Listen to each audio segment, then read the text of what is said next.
Masyado na pong makapal mga kanayon. Kaya binabawasan ko ng ilang puno para makahinga po itong mga naiwan. Hindi naman humasayang, lulutuin ko na lang. Mayroong pakinabang. Malimit nga po ito sa laing. Pero kung gusto mo ng maiba, pwede mo din po itong subukan. Yung walang gata naman, wala hong umay.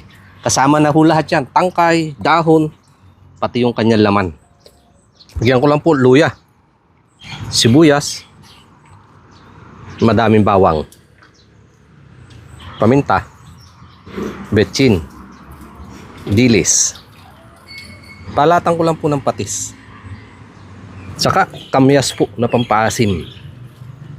Kaunting sabaw dahil magtutubig naman po yan ng kusa. At sabi po nila, wag daw kahaluin para hindi makati. Hindi po totoo yun mga kanayon. Diskarte ko po dyan, slow cooking. Lutuin lang po talaga siya na mabuti. Nagprito lang po ako sa loob ng daing na hito para may isda naman. Eto na po yung version ko ng paksiw na gabi sa kamyas. Thank you Lord, napakabuti niyo po sa patuloy na pagpapalang pinagkaloob sa amin. In Jesus' name, Amen.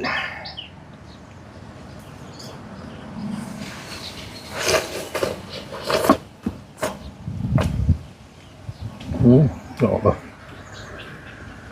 Ang tsaka po ng asim niya.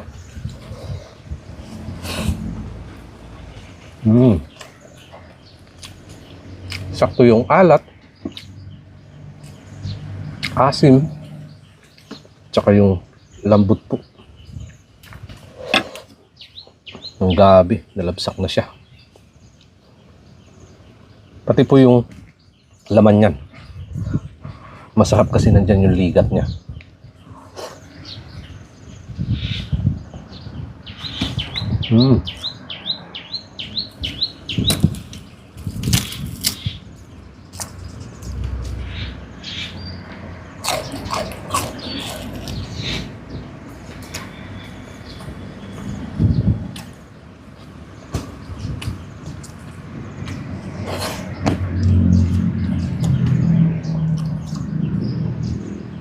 Sarap.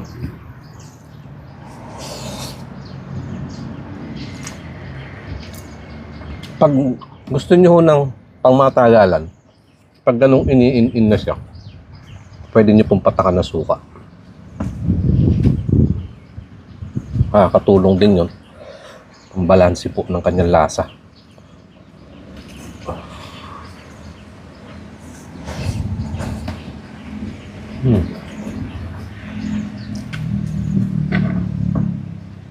Sarap.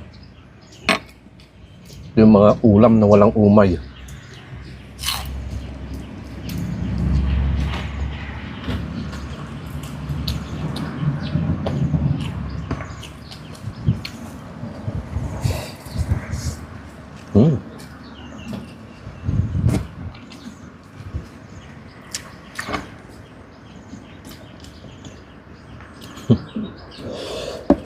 Sarap na.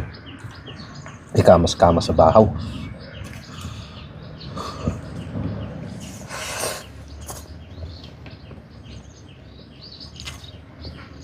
Lalo na po yan mga kanayon yung halimbawa hindi lahat na ubos ngayon.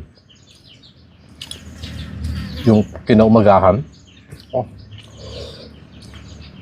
lalo siya sumasarap.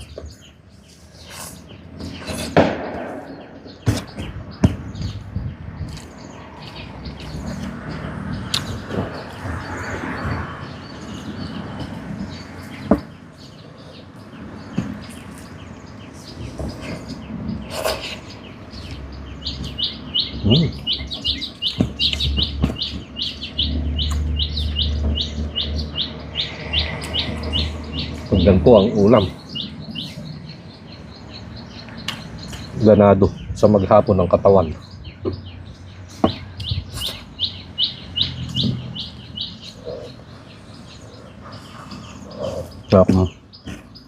Wala kang gata or gusto mo nga maiba ng gabi dun sa laing na pangkaraniwan, pwede mo din to subukan.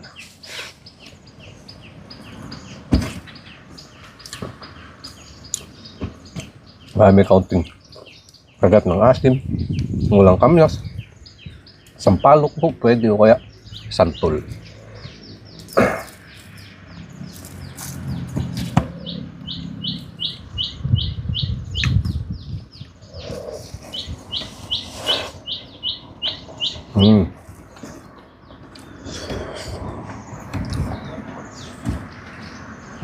Solve na naman po ang isang akaw na ulam